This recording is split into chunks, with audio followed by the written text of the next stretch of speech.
for a much better life. And which isn't to say that everything is great there, because I think there are still lots of problems. But the story had an ending that was uplifting. But to get there, you had to go through, a good 150 years or so of cheating and swindling and lying on the part of the dominant white culture. And that's sort of the story of the book. I think two things about Whitman that are really interesting is that there are two important stories related to him, one of which is true and historically significant. And that is that his death and the death of his wife and the death of 11 other white people when they were killed by the Cayuse in 1847 was a trigger. It was a pivot point in the history of the Pacific Northwest, inasmuch as it persuaded the power structure in Washington, D.C.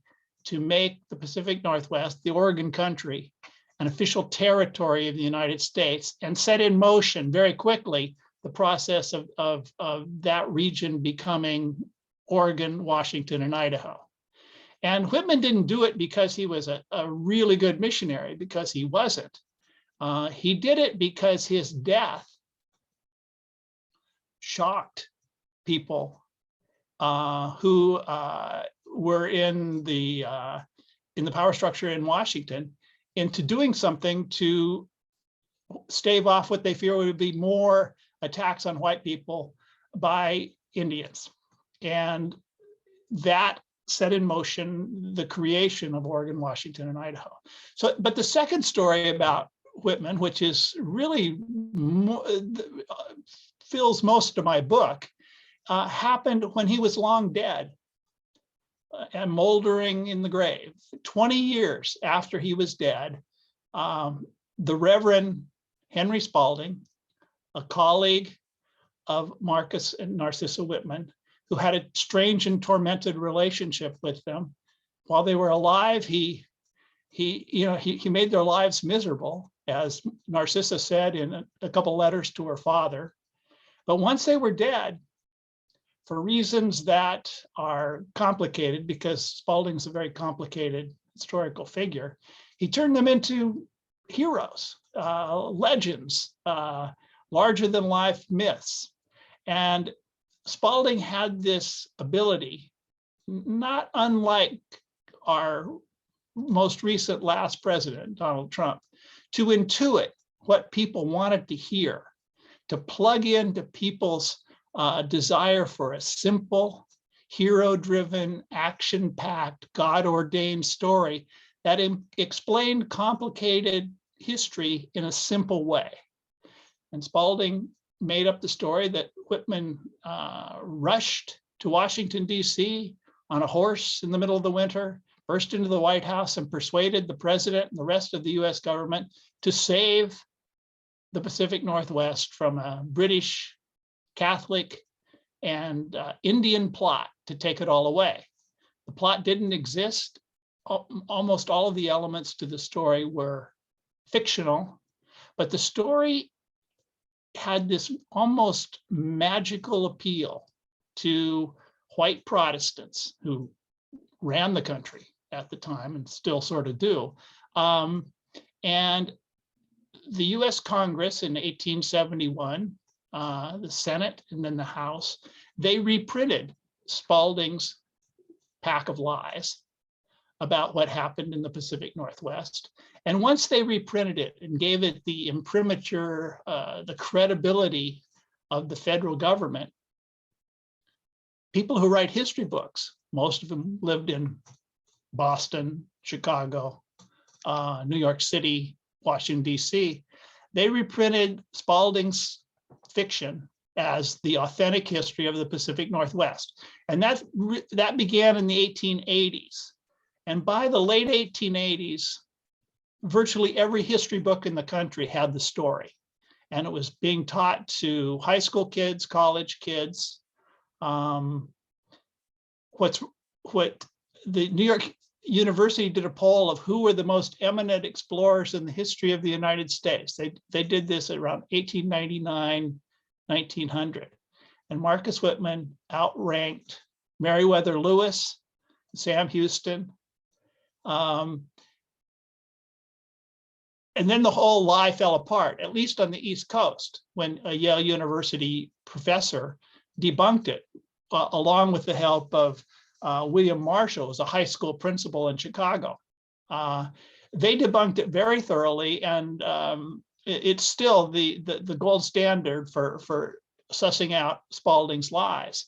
And so the rest of the country sort of dropped the story, and Marcus Whitman became an obscure former famously explorer, but missionary.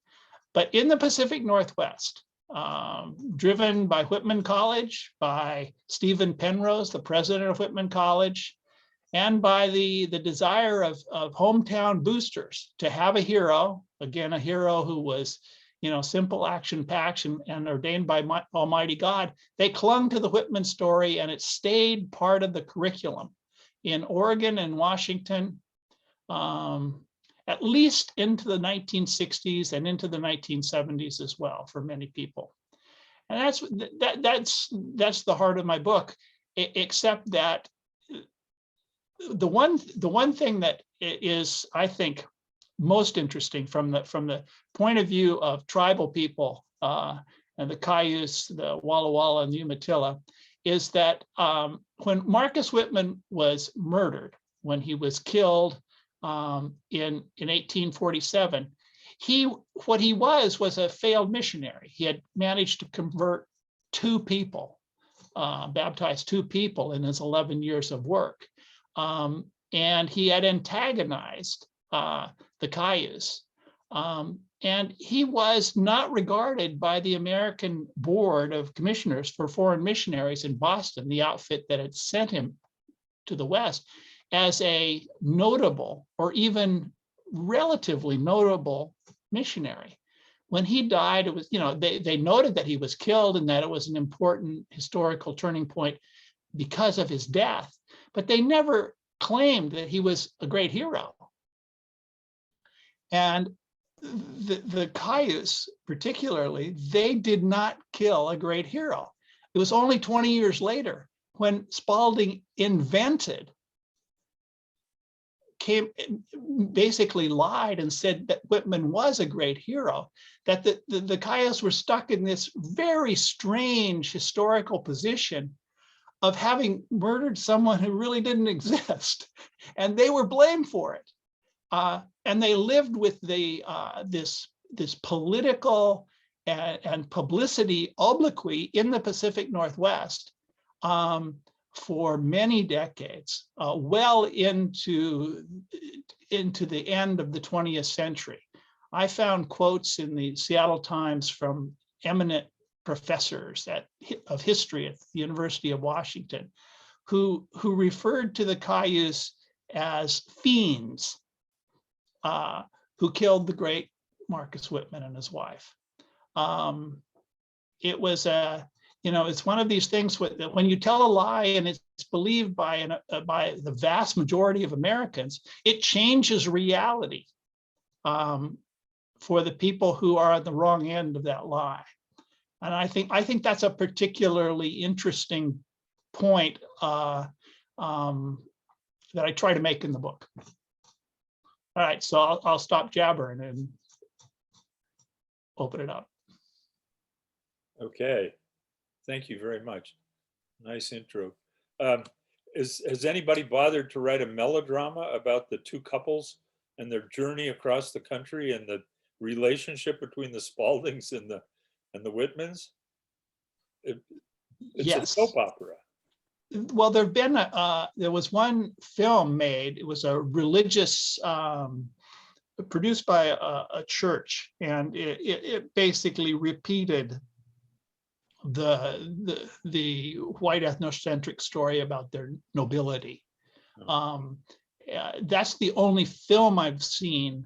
There were radio programs, but nothing has been made recently. And nothing was really made based on the research of the professor at Yale or the school principal in Chicago. I mean, nobody just sort of jumped on this revisionist history then. It just wasn't what people did. It could happen now, but it's kind of a complicated story for a film at this point. Rich, if you're looking for a Donna Reed kind of 1950s thing, no. No, I just think it's that whole relationship, but with I just reread the little bit about Spalding's background and Spalding proposing to Narcissa and then them traveling across country together. And I don't know, it just strikes me as not a Donna Reed thing, it's just a soap opera, it's a Eliza is really the only noble character of the four of them, as it turns out. Well, Eliza was the most talented missionary.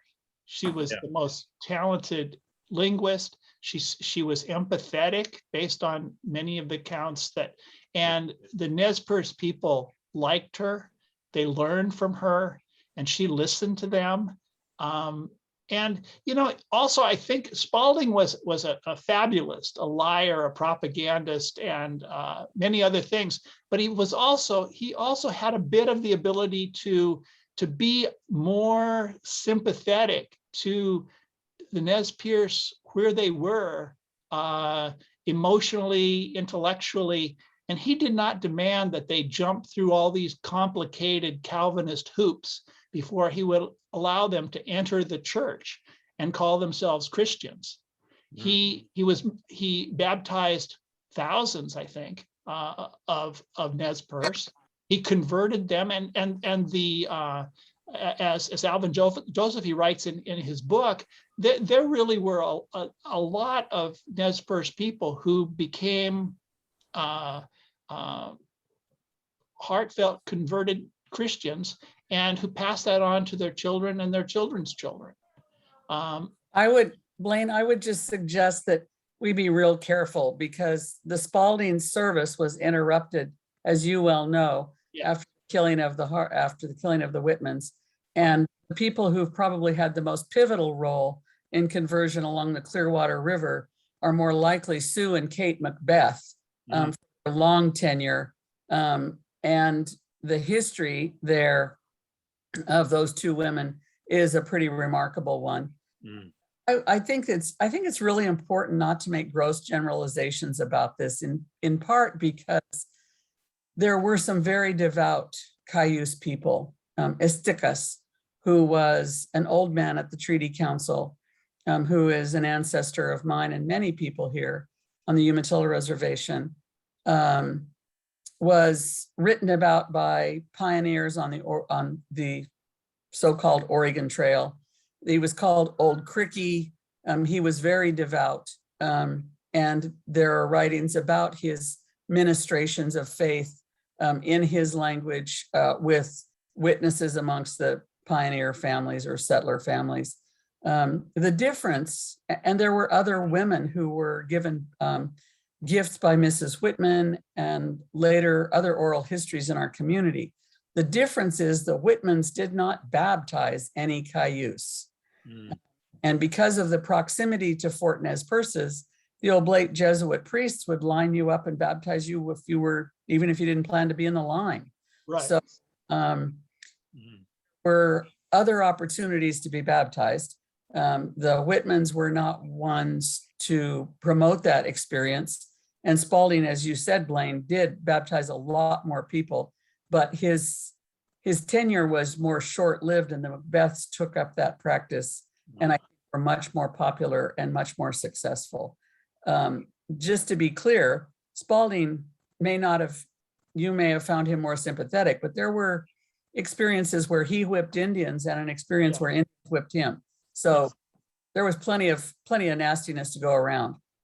Yeah. So Bobby or Chuck, and from your side of things in the oral history, Blaine's talking about this story that gets, the lies that get published and promulgated in Congress and everywhere else. Was oral history did it tell a different story all along, or was it just quiet? Both. Depended on the family, Rich. You know, there is no one story. Right. Depended on the family, but for a long time there was kind of a code of silence. For some people, it was a source of shame because it was used to shame us publicly. For some families who were close to the events and descendants of the families that were involved, it was painful because there was lots of bloodshed that followed the Right. killings beyond the pandemic that had just seized Cayuse villages left and right. But in particular, what most people don't realize is that by the time we kill the Whitmans, we're hugely decimated. By the time of the Treaty Council, there was one estimate that we have roughly 50 men of adult childbearing age because of the pandemic and bloodshed and Indians being hunted by the unmounted militia of Oregon volunteers. So it's, I think it's kind of unfortunate that we tend not to know, because people like to know numbers. We have rough estimates of the population in advance of contact. We have estimates of population, but since our people didn't count noses, we were more likely to count lodges. We don't have data to say this many people on this date died and this is where they're buried. That's not the way our culture operated. And the consequence is, even if you want to go back and look at the 1918 pandemic, we can look at the tombstones in the cemetery for infants and elders and others, but it doesn't say whether they died of tuberculosis or the Spanish flu. So there's not data in Indian country to provide the kind of numbers people like to look at. So when we say that half of the Cayuse population was wiped out, people say, well, how many was that? It's like, what difference does it make? We weren't a large group of people to begin with, and we were a much smaller group of people after the pandemic of measles. There wasn't really a good count until the tribes went to the reservation, and they were counted every year by the Bureau of Indian Affairs. I mean, if those counts were legitimate, do you think those counts were accurate? We have layers and layers of misnomers in that data. So people who were Klamath could be counted amongst the Cayuse. The early census in 1887 and 1892 say full blood or mixed blood. They have no knowledge of our village, our association, our relationship with winter villages and our extended kinship system. Nobody was orphaned. Pretty much everybody who was without parents was adopted into a family. They're in, whatever their bloodlines were from their parents, the census takers put in the census. So Grover Cleveland was adopted by Rosemary Narcisse's forebearers. And we don't know what his bloodlines were any more than, anybody else. But the data is pretty, for a Western culture that's obsessed with taxonomy and codification, everything about Indians is pretty messy. Because they didn't speak our language. So they weren't going to get accurate information. One thing that's pretty clear, though, is throughout the 19th century, the Cayuse sort of punched above their weight in terms of how many there were and how much influence and fear they generated. They were mobile, they were aggressive, and they made a great alliance with the Nez Perce to sort of have an enhancement of their influence. Those so their numbers, a few hundred or maybe 500 at some points, were not really representative of their influence and notoriety on the Columbia Plateau. Those post-contact numbers in the hundreds, I would say that we could probably guesstimate that we exceeded, because of the number of Cayuse villages there were, and the disbursement of those villages across a fairly significant landscape. that it wouldn't be surprising if there were 1,200 or 1,500 at a pre-contact date. But I think the challenge is when people want to estimate, even at 1,500 or 2,000 people, I would agree heartily with you, Blaine, that we were punching above our weight for our representation on the plateau. The more numerous Nez Perces there were some that were much more closely affiliated with the Cayuse and more proximate neighbors, and others who were more distant. But I would say to you that where the distinction begins to show its clear separation is at the Treaty Council of 1855, where the Cayuse are proposing war, and no one will ally with them from the Nez Perce side of the equation. And the Nez Perce have always been proud to say, our Nez Perce relatives, I will add, because many of us are Nez Perce descendants as well as Cayuse. In fact, most of us who are Cayuse descendants are also Nez Perce, that we would have had a different outcome had the Nez Perce agreed to go to war. And they have always been forthcoming that they kept their promise to Lewis and Clark that they would not kill white men until the war of 1870, the retreat of 1877. So I think our alliance and relationship with the Nez Perce, though,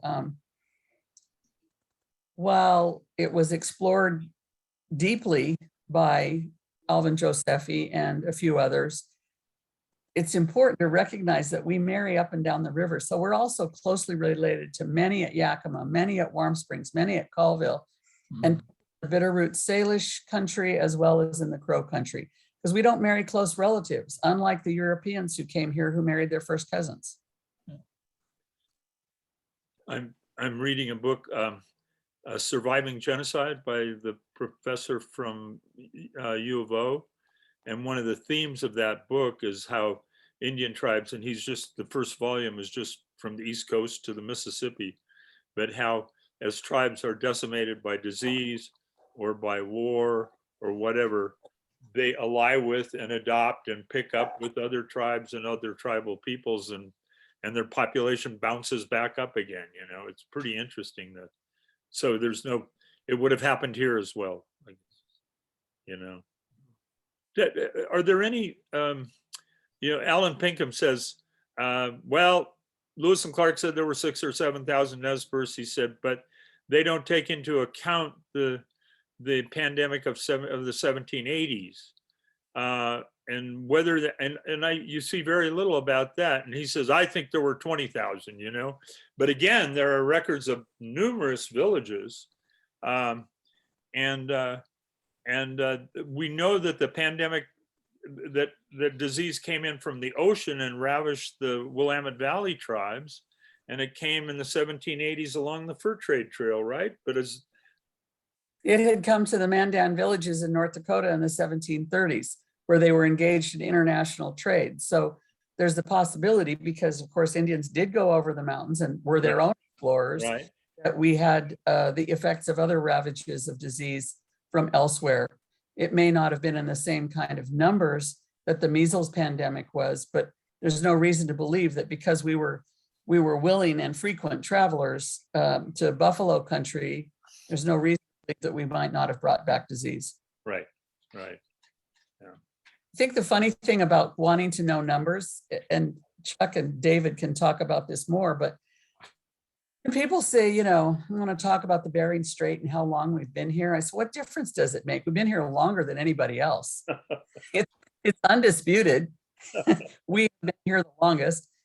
Whether it's 9,000, 13,000, 16,000, 20,000, what difference will that consequence make? What we should embrace is what's here now, because we're pretty amazing to have lasted this long, and from my perspective, and against pretty insurmountable odds. Yeah. Okay, somebody else jump in there with a question or a remark, whatever. Oops, I had to mute because my dog was barking. But I have a question for Blaine. In the 3rd grade in Hawthorne School, Pendleton, Oregon, I had to go through the same curriculum for the Whitman history lesson that the state mandated. It included a trip to the site and a tour and everything. What year was that, do you think? In 1965, maybe Okay. 66. And you went through similar curriculum, but I'm wondering today, what is the curriculum today?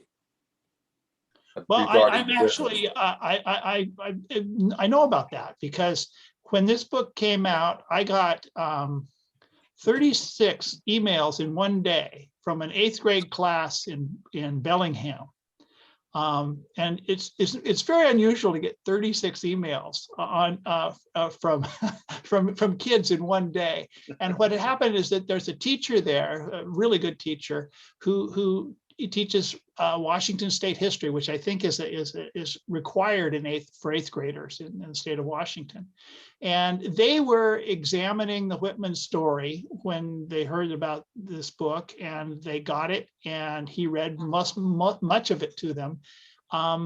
And so I think that there's been a sea change in what 8th graders learn when they study the history of Washington State for much of an academic year as one of their courses. And you know, it's much more sophisticated, it's much more nuanced, it's much more truthful. And I did a talk like this with those kids, and they were remarkably sophisticated and questioning of everything, including why me, a white guy, was writing about this. And you know, and they are, you know, this generation is growing up thinking in a new way. And my son, who is in he's a junior in high school, he basically has had the same sort of nuanced education about regional history, not rammed down his throat, because they don't ram down throats anymore, but he's become acquainted with it. So I think that's a lot of progress has been made there. That's good to hear. And the other thing I was wondering about was, are you familiar with the Shampooey historical reenactment that happens Shampooey State Park, just outside of Portland? They do a reenactment of the founding of Oregon, I guess you could say, with representatives from the Cayuse tribe being represented by white guys dressed up in fancy garb, and they tried to commercialize the whole event. It was hysterical, actually, when I saw it. Are you familiar with that? I'm not familiar with that. I haven't seen it. What town? Chip, it's Shampooey. It's close to State Park. Yeah, outside Wilsonville. Yeah. No, I don't know about it. That was Okay. It was the site of the wolf meetings, I think, in the 1830s. Right. And in fact, that kind of ties into the question I wanted to ask, which was Joe Meek also did a lot of promotion of Whitman, as I recall, and he was a player in the wolf meetings as well at Shampooey. Have you done much work on him, or? Well, you know, I've read his the autobiography that was written about him with the help of who was the historian who helped him? Princess Fuller Victor. Yes, right. And the what's interesting about him is he knew the Whitmans. He met them. He met Narcissa when they crossed the Rockies. Very early on, when they were first coming, and he was somewhat taken by her. And then his daughter, he boarded his daughter at the Whitman mission so that she could go to school. I think she was the daughter of one of the tribal women that he had was involved with. And she died. She wasn't killed, but she died after the killings, I think of measles, and her body was dismembered, and he found it when he was going east after the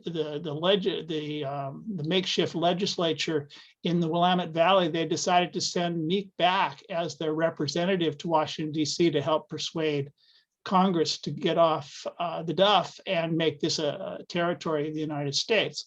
And then he was, very much involved in the trial. He helped round up jurors when they couldn't find as many. He ushered the Cayuse Five back and forth from their makeshift jail to the courtroom in a bar, and he was the man who cut the rope that hanged them.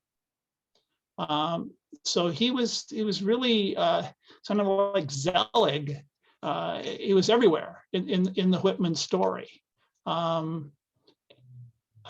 don't think he was a particularly malevolent actor in all of that. He was, or a liar, unlike Spalding and a good number of clerics. I think one of the things that's interesting about the Whitman story is that there were a number of eminent clerics who collaborated with Spalding over a number of years to tell a story that they probably knew was baloney. And they did it to advance the interests of the church and of their own prestige, and to sort of enhance their role in making Oregon and Washington into important civilized places. And they largely got away with it until Edward Bourne, and particularly William Marshall, the principal in Chicago, who goes after the clerics he was a church-going man, Marshall was, but when it became clear to him that the clerics, including Spalding, had made up this whole story, he was so outraged, and his book goes on and on and on about citing evidence from their letters about their lies. What about the rift? What about the relationship between, Bobby mentioned the Catholic priests, and of course you talk about Spalding's anti-Catholicism and blaming the Catholics for stirring up the Cayuse, and that rift, was that, how big did that play out? Not just in this, but how big a deal was the rift between the Catholics and the Protestants? There's that wonderful the church ladder that Eliza Spalding draws, and has the Pope falling into the fires of hell. Right. Well, the rift between the Catholics and the Protestants it's hard to overstate how serious it was, and how enduring it was. Spalding really demonized the Catholics and used the Whitman story as the cudgel for doing so. And the Catholic Church across the United States, they hated this story about Whitman saving Oregon, because on the other side, the baddies in that story were the British, the Catholics, scheming with the tribes. And the truth was that a young priest named Bruyère, a French Canadian guy, he saved Spalding's life. Spalding was actually riding his horse to the Whitman mission site a couple days after the killing, and the Cayuse were looking for him. Bruyère told Spalding to get on his horse and ride like hell towards his mission in Lapwai to escape, and Spalding did, and he narrowly survived. And initially, Spalding wrote a famous letter that he always regretted, thanking that priest and thanking the archbishop in the area for saving his life. But then within just a few months, he began to go after the Catholics. And he really spent the rest of his life creating a schism because he had a voice. He was listened to by at least some people in the Willamette Valley, and some of the newspapers would reprint his stuff. And he gave succor to this Know Nothing Society. In fact, he was the president of it in the Willamette Valley for a while, that hated immigrants and Catholics, along with people of color. Not so much the Nez Perce, but virtually everybody else. And that simmered for a long time in the culture and politics of Oregon, and kept popping up in legislation, in elected governors. In Oregon had the most active, virulent, I think is a good word for it, Ku Klux Klan operation in the West, well into the 1920s. And the Klan was anti-Catholic. There weren't a lot of African Americans to hate and push around, but there were a substantial number of fairly successful Catholic residents in Portland, Seattle, Spokane, that could be made demons. And Spalding helped plant those seeds.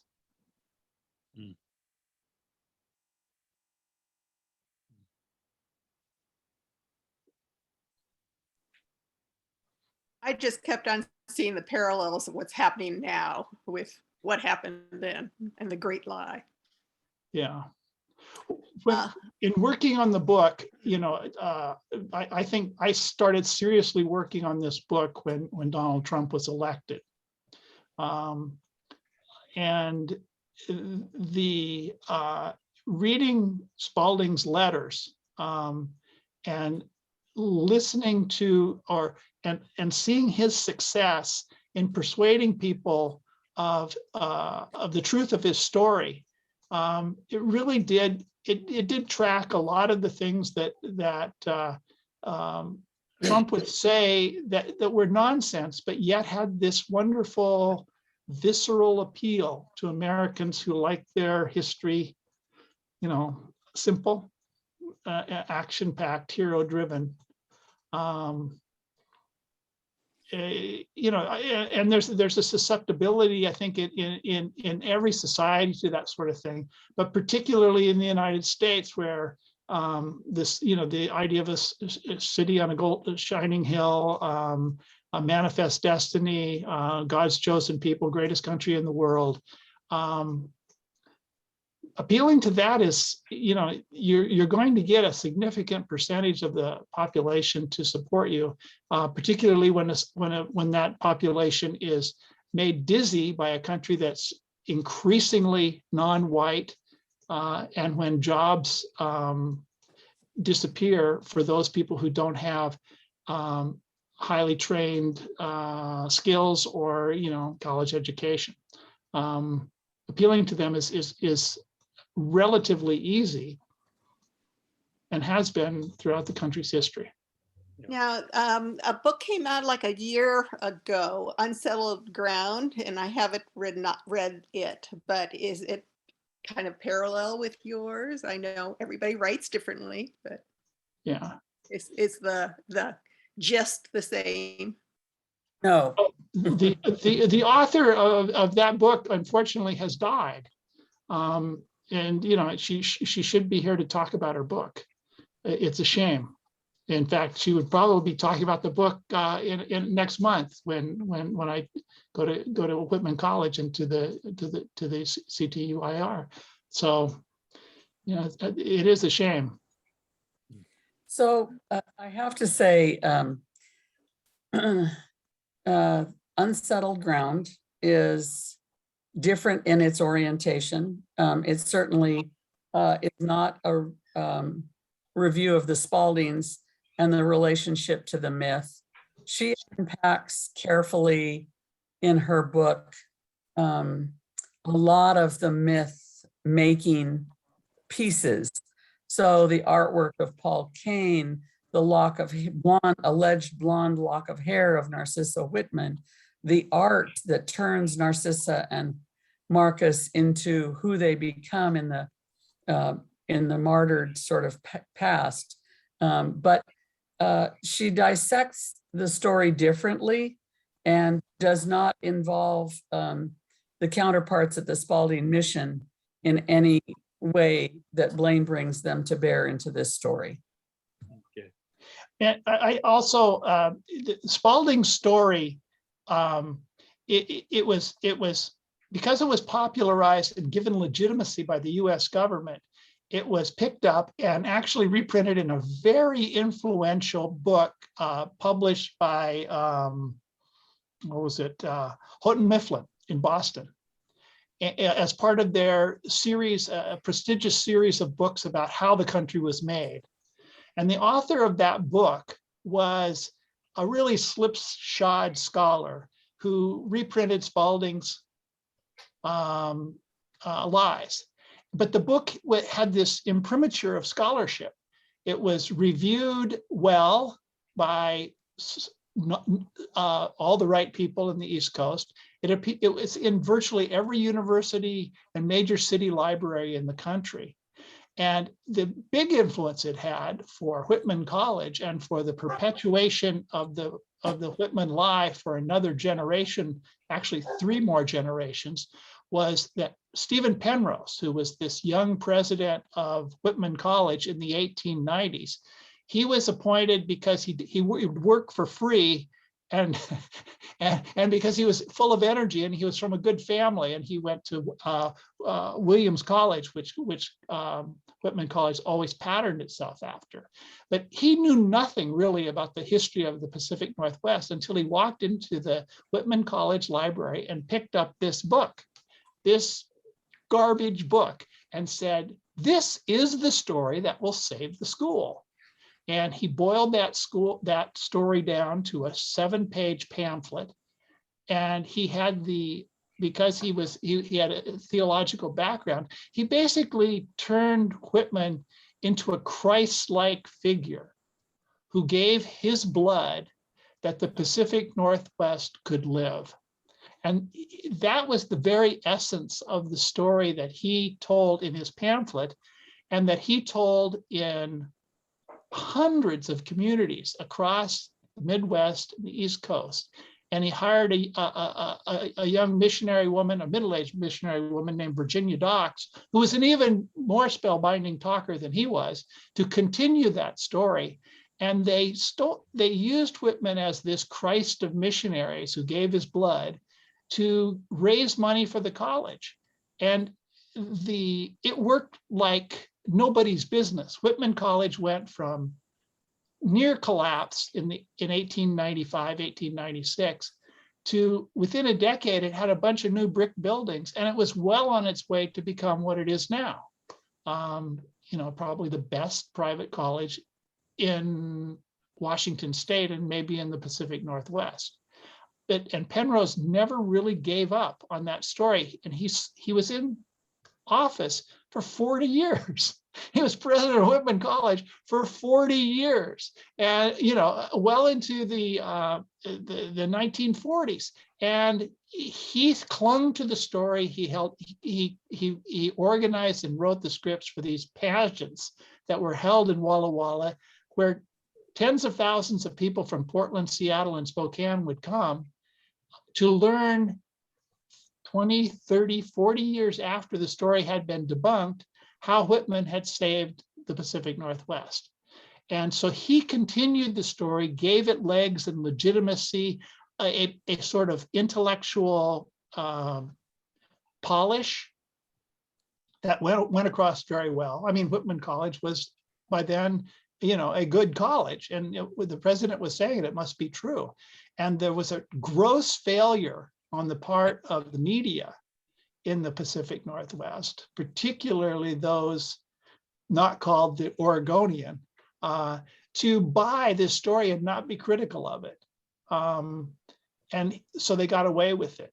The Oregonian, to its credit, always thought that Spalding's story was nonsense and never gave it any credibility. I think that's one of the things I enjoyed about your research the most, Blaine, is that you found that those most proximate to the myth making were least likely convinced of the myth.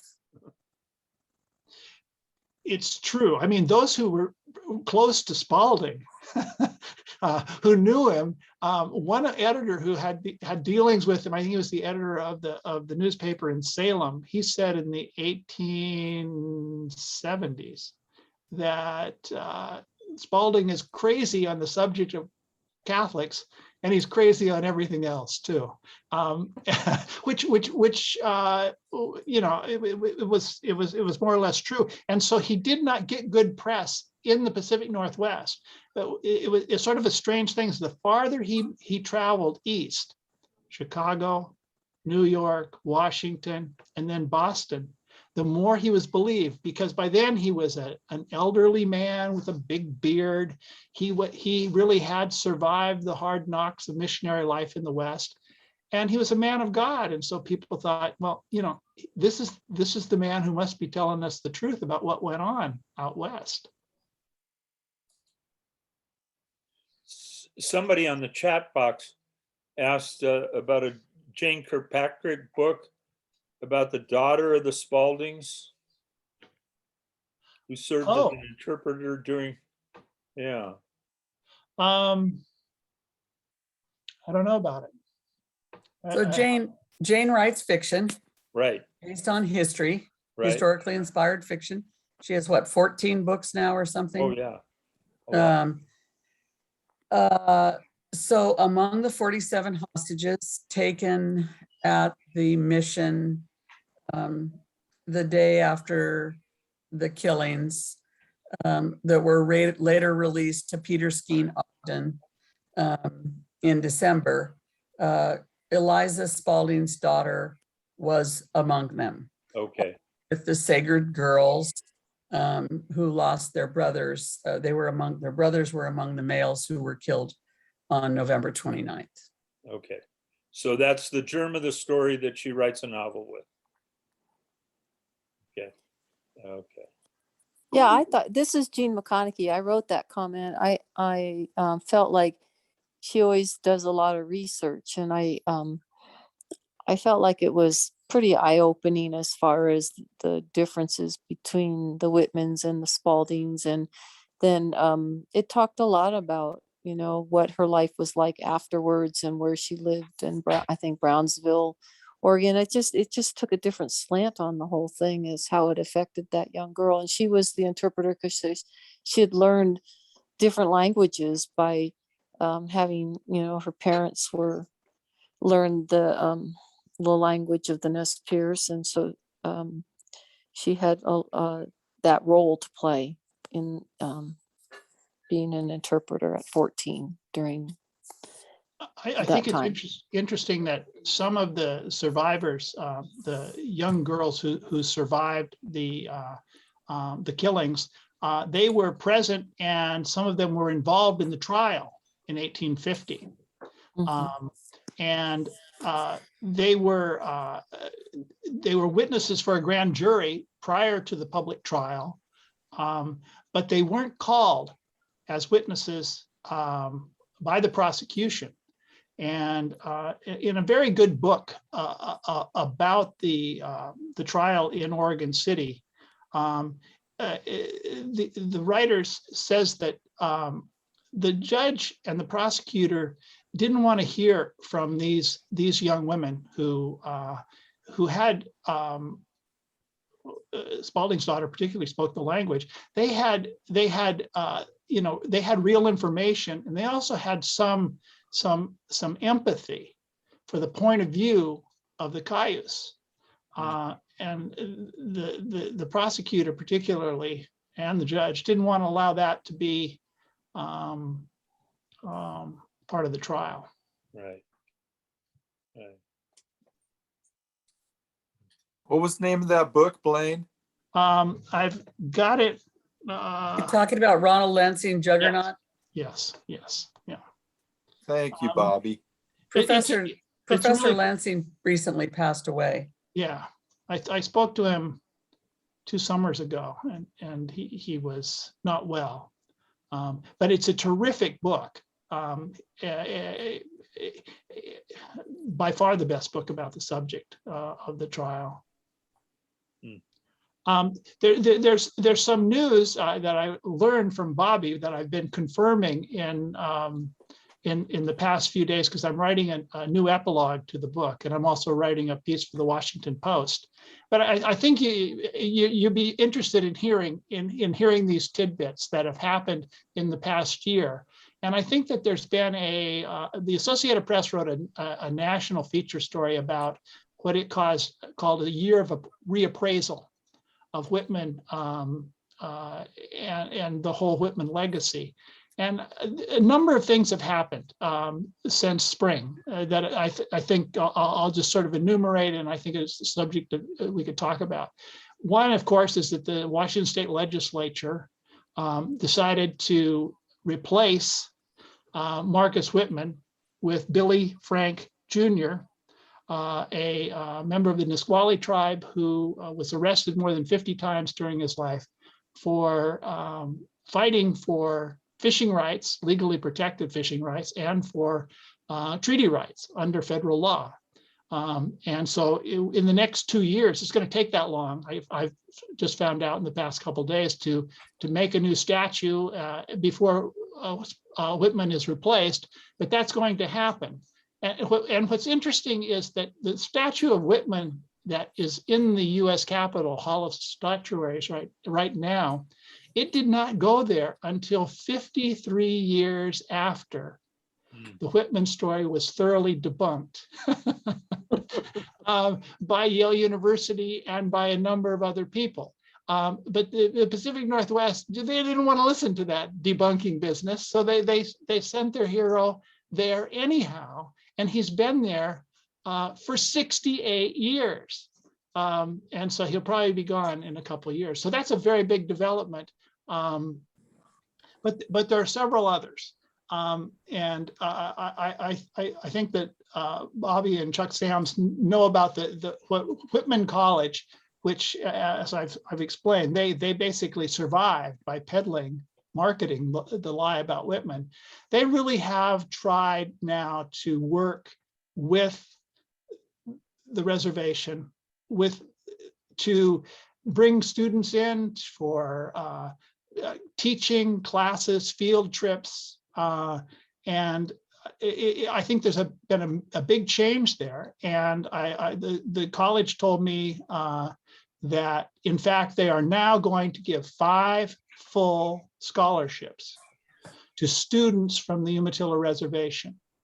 And Awesome. that's a big deal. That's a significant thing that will probably change a lot of lives and bridge this gap and do a lot to heal.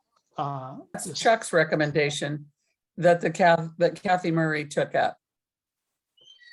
That's where it came from. I didn't know Chuck that. started that. Oh, Can I say that? Chuck? Yeah, be accurate. I figured it. Okay, well, if it's accurate, I'll say it. So that also is so the Whitman College has done that, but also Oregon City, the city commission there has moved in the past few months to working with the Umatilla Reservation they've actually allocated, they haven't quite officially allocated the money, but they picked a site on the promenade near the Willamette River overlooking Willamette Falls, and they're going to build a monument to the Cayuse Five.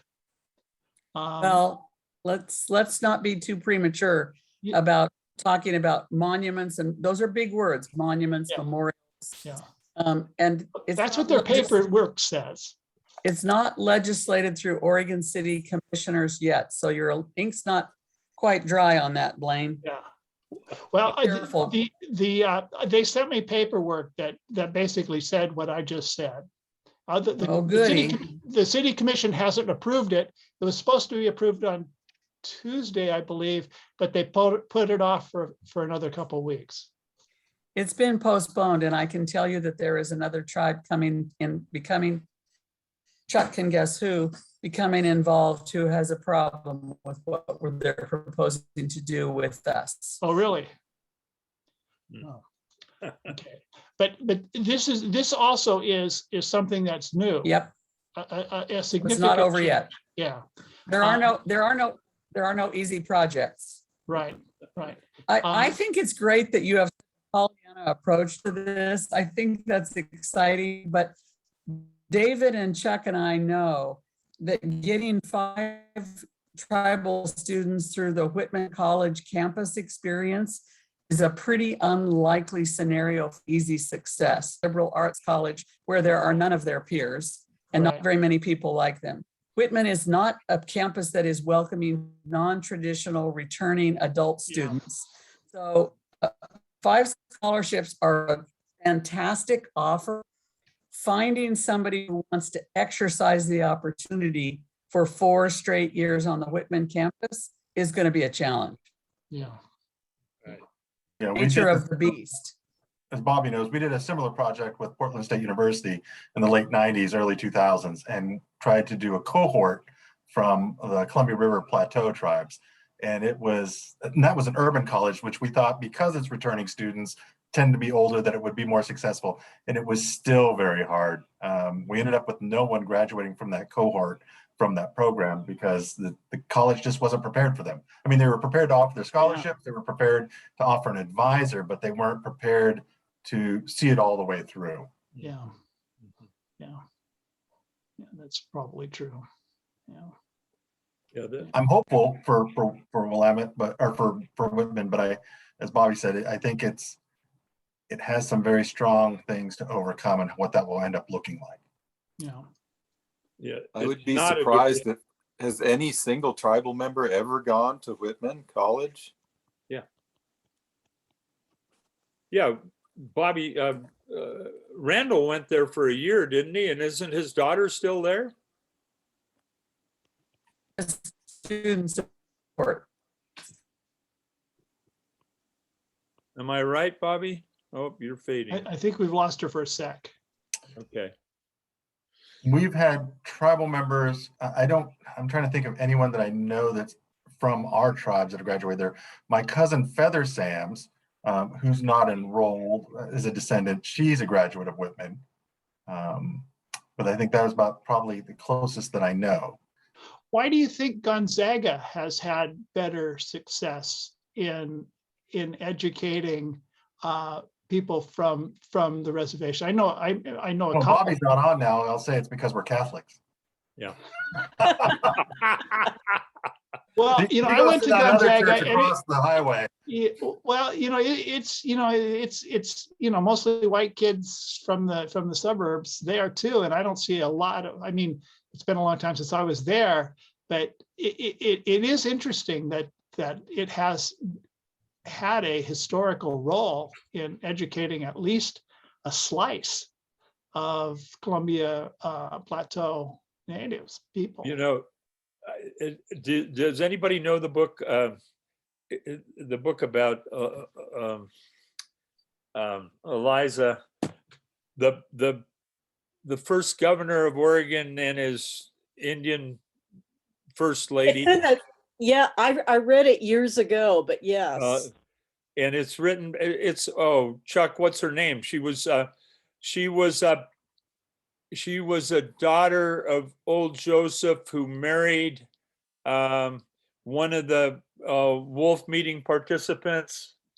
I think she married him in Idaho at Fort Hall, and she's buried at Athena, I think, or Weston. She took up an allotment on the On the Umatilla. reservation, Madam Dorian. Pardon? No, No, I know. I'm trying to figure the name. Well, I think I'm she looking it up named now. Eliza. Gale, Joseph Gale was the man. Joseph her Gales, yeah. husband. But in that book, which is poorly written, but has some very interesting material, these early meetings in Oregon, Joseph Gale and Eliza, Joseph Gale represents the mixed couples, the settlers with Indian wives. And then there's another person who represents the missionaries and another one. But the author there says that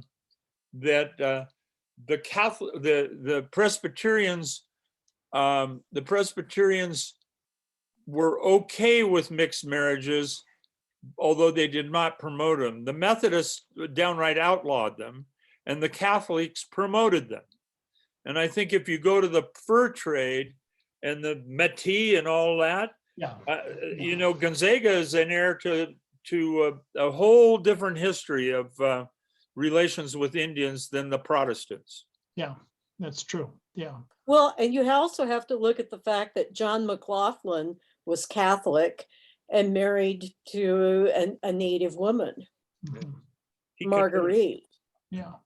Yeah. As were many of the people from the Hudson's Bay Company. Yeah. It was Yeah, just my started own ninth great grandfather, Joseph Larocque, came on the Beaver in 1812 and then married Pio Pio Mox Mox's youngest daughter in order to help secure the trade for the American Fur Company. Right. He was a middleman on a canoe. That's where I found out in business school. That's where the term middleman comes from, is the guy in the middle of the canoe who sells stuff to Really? banks. That's I said, great. that would be my great grandfather, Joseph Larocque. He was a middleman. Cool. Yeah, Eliza, her Indian name was Bear Claws. She Okay. was the youngest sister of Joseph, Okay. of young Joseph. Yeah, a half sister or something. Yep. But do you know that book, Chuck? It's a interesting book. It's, like I said, it's not well written, and it's not, the citations are, but there's some great photos, and and they lived in Baker County before, and then Gail dies, and then she comes back to the Umatilla, I think, Yes. as I recall. And there was a lot of that. I mean, my own on the Defane Duffy side and Bonifer, you know, they were at Frenchtown and married Cayuse and Walla Walla women. And then after the end of the Cayuse Wars, they went and moved back to the Yamhill Valley. Okay. But they also had Métis with them, whose families moved. And, you know, that's where that comes from in Yamhill. I'm trying to name the school district that has the Indian head of an Iroquois Indian. That's not by happenstance. That was from the Métis Indians that had come out from the east and had settled in the Yamhill area. Yeah. And you As on the early as the Umatilla- 1820s, right?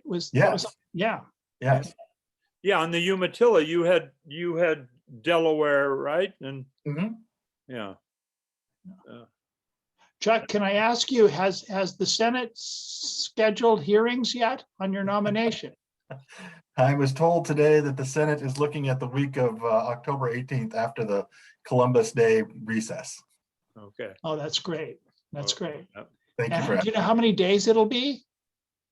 It'll most likely happen on a Tuesday. Starts at 10 a.m. on the East Coast, 7 out here. It'll be on, it's broadcasted on the Senate Energy and Natural Resource Committee's webpage. Great, great, great. So- Does it look good? It's going well. I have been very humbled by the amount of support that I've received from across the country. You know, I'm lucky to have, as you know, Blaine, very good mentors, Antone, Minthorn, and several others who encouraged me to go out and meet other people from around the country, and been very blessed with the amount of support. I've got every Native Hawaiian organization sent a letter of support. I have over 80 Native Alaskan villages that send in support. Wow. Every major environmental organization and conservation organization, and along with the outdoor industry folks who I've worked with on diversifying their staff and their boards, have all written in. Patagonia, REI. And you said October 18th? It should happen the week of October 18th. Okay, Wonderful. starting Tuesday. Starting, it would be they're usually held either on Tuesdays or Thursdays. Okay. All right. Well, good luck. I think Thank you. you've already got it. Yeah. I hope so. So there was an earlier question to me by somebody here that why this reassessment of historical figures, the Robert E. Lees and the Alamo myth is now busted, right? With a new book there. Is there any, and I, you know, one of the most devastating books I've read this year is Unworthy Republic about removal. And it turns out, in my mind, one thing is that white people, missionaries and government functionaries, we wrote everything down. We wrote all the bad stuff we did down. And but this stuff has been there all along. Why is it coming out now, Blaine? Well, you know, I think it's been coming out for, after I finished this book, all summer I was reading books about mistreatment of Indians. And it's been coming out for a long time. I just think that there are some narrow, specific stories that are being told now with great power and with really, really good research, finding tons of documentation and writing stories that are so powerfully documented that they sort of overwhelm the reader with injustice. And I think the Unworthy Republic is a book that it almost made me sick to my stomach as I was reading it. And then, you know, I think that a more recent example is Killers of the Flower Moon, which documents just unbelievable greed and brutality of white people who married into Indian families, married Indian women and had kids, and then murdered the woman so they could have their oil rights. And I had somebody in here just this week from Hawaii who claims some Hawaiian blood and said that exactly the same thing happened in Hawaii. That Really? women owned land and white people married Indian women for their land and had them killed or killed them. really, I've not heard that story, but no, I haven't either. But I think part of it, and also there are records. The United States is a great record-keeping country, and the federal government, the National Archives. If you can figure out how to find what you want, it's staggering how much information you can find, and then on the big private libraries too, and university libraries. So there is. It's figuring out the narrowly focused story that you can tell with all this documentation. But what we had to do was we had to overcome that. You know, when Edward Sheriff Curtis tells Teddy Roosevelt the true story of Custer, Roosevelt says no. The public doesn't want to hear that and can't hear. Well, the that. public does want to hear these stories now. And that's right. That's what's changed. Yeah. It does want to hear them, and what's that book? A Century of Dishonor. Oh. Helen Hunt Jackson, 1881. Yeah. I guess there's nothing new under the sun. A sketch of some of the United States government dealings with some of the Indian tribes. No, So that was one of the required readings for Indian law for law school when I went to the University of Oklahoma. And what amazed me is after we got through the peace commissions that were set up by President Grant, Eli Parker, halfway through the program that they run for federal Indian law, it is so depressing that they actually do a very special lecture to help convince us that we need to stay in the law school. I'm not joking. Professor Robinson does a very special lecture saying most of you are very deeply depressed right now. And there's no way around it. That this was a system that wasn't designed for you, and in many ways it's designed against you, which is why you need to finish this program. Yeah, that's really interesting. Yeah. This, Like- yeah, this was, came from the library of one of my husband's aunts, who she was involved in setting up the Oregon State Library system, Oh. so. Bobby wishes Don't to tell share anybody, Bobby's- but my copy of A Century of Dishonor was stolen from the LA County Library, passed down to my family, to me. I hope to return it someday to them. When things get better. You know what? One of the reasons, I mean, Blaine, it might be too that Indian stories now, with the revival of tribal cultures, languages, and environmental issues, with tribal members speaking to fire and fish and water and stuff. When we have a world of really ugly stories and a president who had really ugly stories, it's pretty nice to attach oneself to Indian stories where there's, you know, where there are good stories coming Yeah. out, just like Chuck's appointment, you know. Mhm.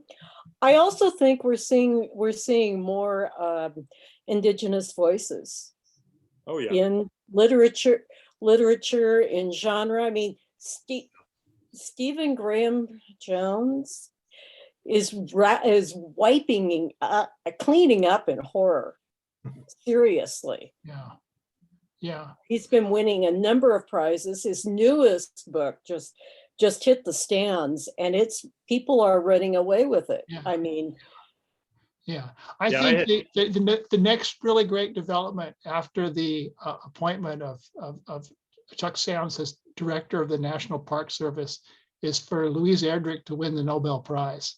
And I think it's going to happen. I think her books constitute this world so beautifully and poetically expressed, and so powerfully revealing of the inner lives of Native people. She's a great artist, and I really think that that's going to happen in the next few years. that would be nice. Another one who's rising in the literary. I write science fiction and fantasy, so I'm talking genre.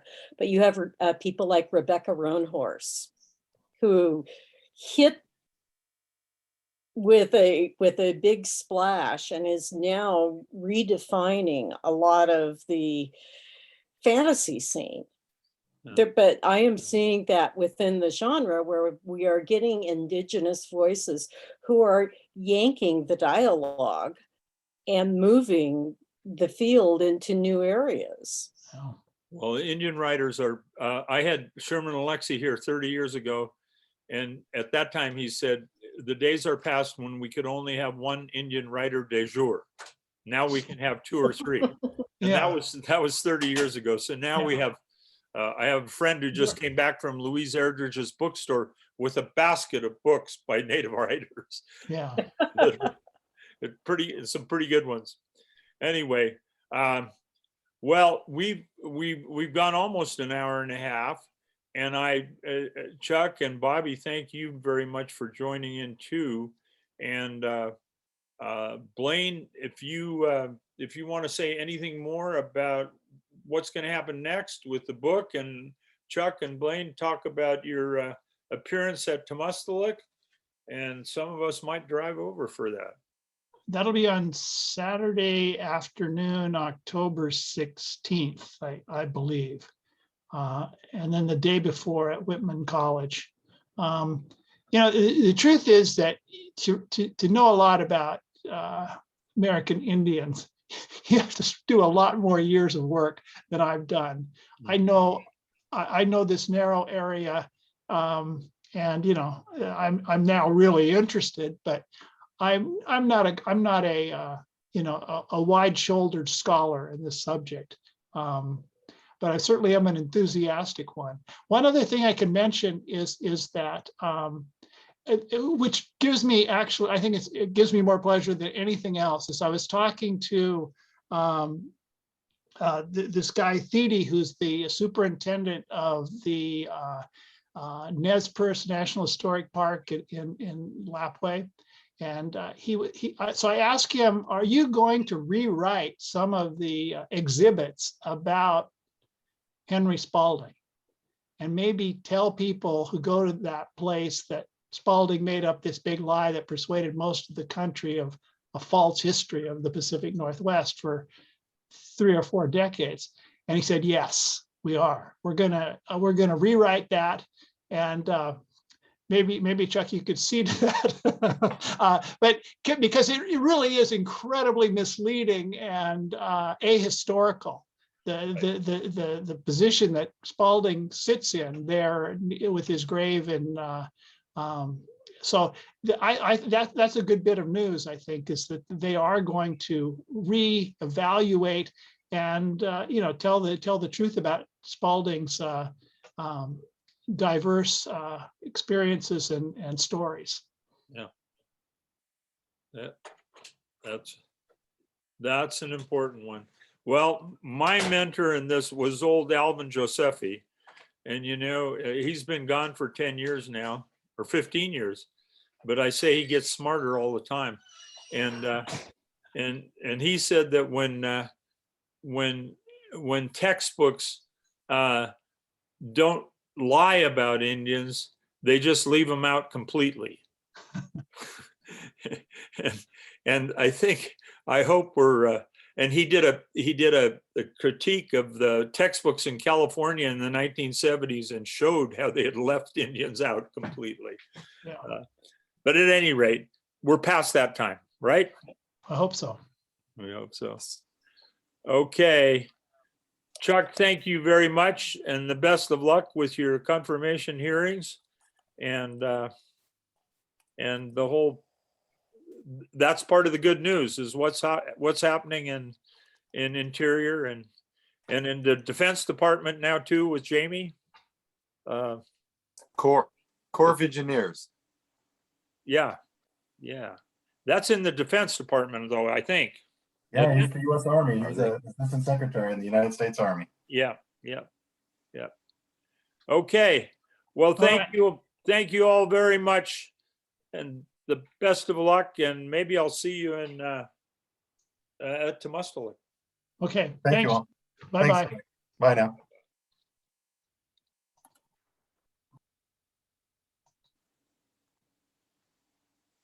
Bye, David. See you, Rich.